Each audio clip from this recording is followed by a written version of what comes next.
right, ladies and gentlemen, so today this video is all about the top 10 saxophone conspiracy theories, myths, lies, rumors, etc. What are the top 10? Also, I'm going to give you guys some pertinent information on what I got coming up for the future near the end of this video, so stay tuned and let's get to it. All right, so first up we have this one, and you've all heard this. Saxophone is easy to play.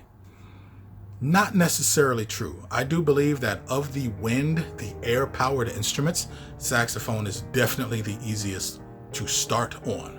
But this instrument actually becomes phenomenally difficult to play once you want to start getting really good at it.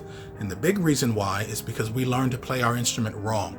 We do not learn the fundamentals of overtone production like a flute player or a brass player would have to. We have this magic high note button called an octave key that essentially does almost all the heavy lifting for us. So when it comes time for us to exceed the capability of that key, it becomes almost impossible for us to take our playing to that next level. This is why I believe saxophone is actually one of the hardest instruments to play. And if I'm being perfectly honest with you, I think saxophone is both the easiest instrument to get started on, wind, air-powered instruments, and the most difficult to actually play.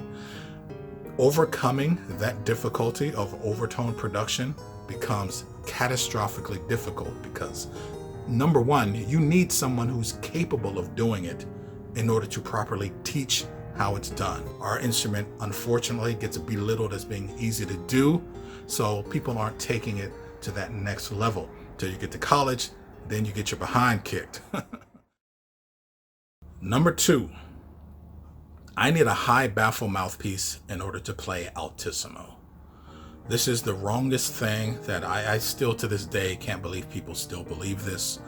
But if you think about it, as far as I know, there are no classical saxophone mouthpieces with a high baffle, but yet really good classical saxophonists have no problem playing Altissimo. It really does not have anything to do with the size of the baffle or the height of the baffle. If anything, a high baffle mouthpiece makes it more difficult because you are actually lowering the overall area. I talked about this in my saxophone sound development video, but we want to concern ourselves with how much area there is between basically the reed and the mouthpiece. So the higher that baffle is, the lower that area, the more it's going to make that mouthpiece feel like it's a lower tip opening. The longer the facing is, the more area there is, the more it gives it the impression that it's a more open tip mouthpiece. And if there is one thing that is actually consistent with playing Altissimo easier, is having a more open tip mouthpiece or more area between the mouthpiece and the reed. So for me, playing with a low baffle mouthpiece is much easier at learning Altissimo the right way anyway. You don't really want to be dependent upon your equipment in this way in order to be able to extend your technique. You want to develop these fundamentals and understand what they are. Check out my saxophone sound development video. I go into a lot more detail about that. Okay, let's move on. Number three, the high F sharp key is useless on a saxophone. I rarely ever actually use the high F sharp key to play high F sharp. If you check out pretty much all of my Altissimo videos, I am rarely using that key to actually play high F sharp. However, it is phenomenal at assisting playing notes higher than high F sharp or top F sharp. And one of the things is I use the high F sharp key in conjunction with other fingerings to facilitate playing notes above high F sharp. In other words, just playing Altissimo, that key comes up very often. And in all honesty, I would never buy a saxophone that did not have a high F sharp key on it. Vintage, new, whatever, I wouldn't do it. You can't hear the difference between a saxophone with the key and without anyway. Now playing, yeah, you can feel a difference, but believe me when I tell you this, it is a difference that is completely and totally irrelevant to anyone listening to you play. And if you think having a high F sharp key on your saxophone is making you sound bad, then there's a whole nother level of fundamental problems going on there. Okay, let's move on to the next one. Number 4, expensive stuff sounds better. I need to get a $15,000 Mark VI because my $4,000 Yamaha just doesn't sound as good. No. I'm telling you right now, as a saxophone player and as a saxophone listener, I don't care what instrument somebody's playing. You're playing a busted $200 cheap Chinese saxophone, I don't care. Can you play the thing in tune? Can you play well? Can you move me? It has nothing to do with spending all this extra money. Even when it comes to mouthpieces, expensive does not mean better. When it comes to mouthpieces, expensive generally means tailored more specifically to accomplish a certain goal. And that goal may not be one of your goals. Like for instance, a really bright mouthpiece might cost you in the $700 range, but you might prefer a darker sound. You might prefer the hard rubber, which could afford you that, and those mouthpieces would be less expensive. So don't get caught up on the more expensive is better, especially once you reach a certain level of good playing and good sound. All that other stuff just starts to become very nitpicky and personal. Okay, let's move on. There's a difference between a classical saxophone and a jazz saxophone. This is the farthest thing from the truth. When you hear somebody say that, especially if it's the manufacturer, what they're generally trying to do is specific a certain kind of sound set that may be more associated with one style over another. But let's be realistic. All it takes is for a jazz guy to go grab that classical saxophone, have a hit song with it, and now everybody wants that horn to play jazz, and vice versa. There might be some world premiere of some classical piece, the guy's playing a Mark VI from 1955 or something like this. Now everybody wants that saxophone. So, okay, let's move on. Number 6, alto and tenor sax are the same. This is very, very far from the truth. These instruments are not proportionately perfect to one another. In other words, an alto sax just isn't a little tenor. Alto sax has some fundamental differences, and a tenor is not just a bigger alto. In other words, you can line these two instruments up and tell which one is which by the way that they look and by the way that they are designed. And in a more technical aspect, the overtones don't even match up with these instruments. It's much more obvious when you play Altissimo and you hit that G on tenor. Yeah, when you're playing multiphonics using the same fingering, you won't get the same notes.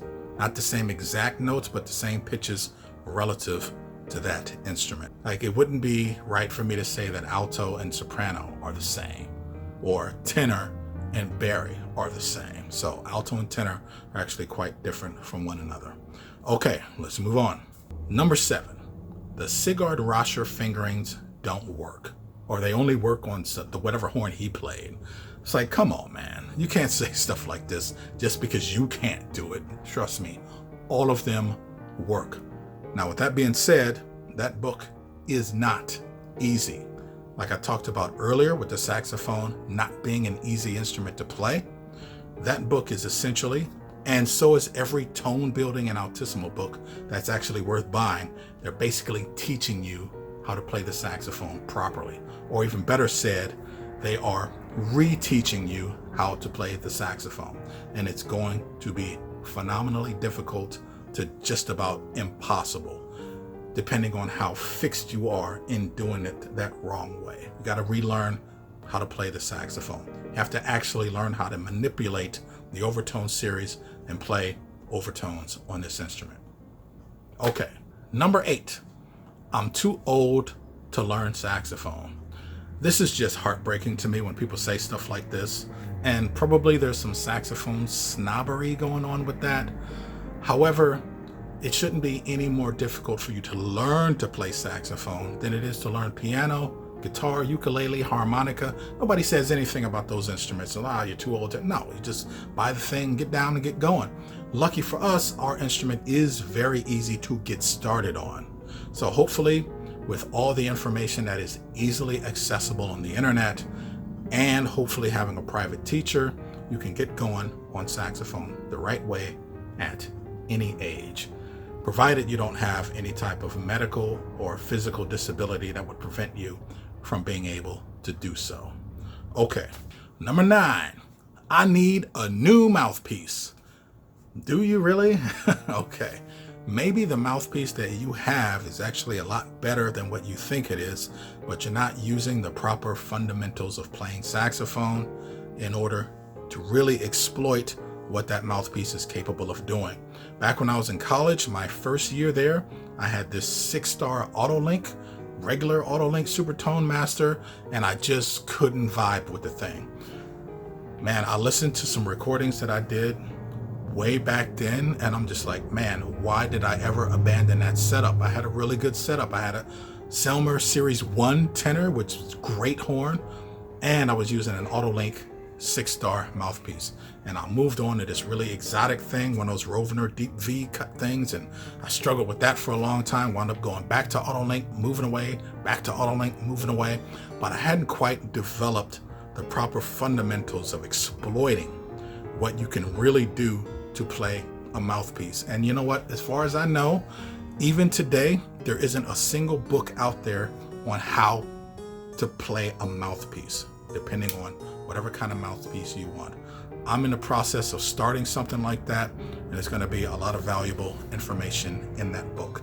That's going to be a ways down the line. I'm still trying to get a publisher for my Altissimo book, but it is actually printed, so be on the lookout for that, and let's move on.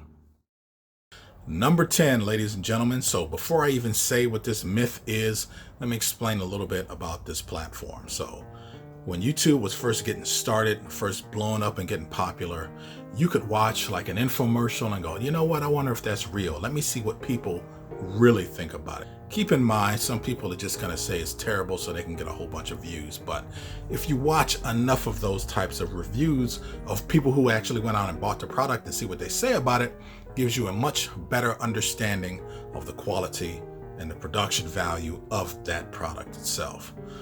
Now, so many people are just getting kickbacks from the manufacturer that instead of actually getting actual reviews, you're really just watching commercials in between commercials. So number 10 is, are YouTube saxophone product reviews real?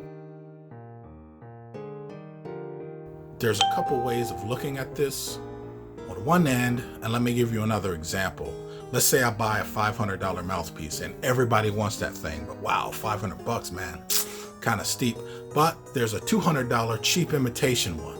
So let's say I get a kickback on the $200 one. Now, what's to stop me from just overdubbing the real mouthpiece sound over the video of me playing the fake thing? I get a kickback on it. Why wouldn't I do that? Are people already doing that? Which I think they are.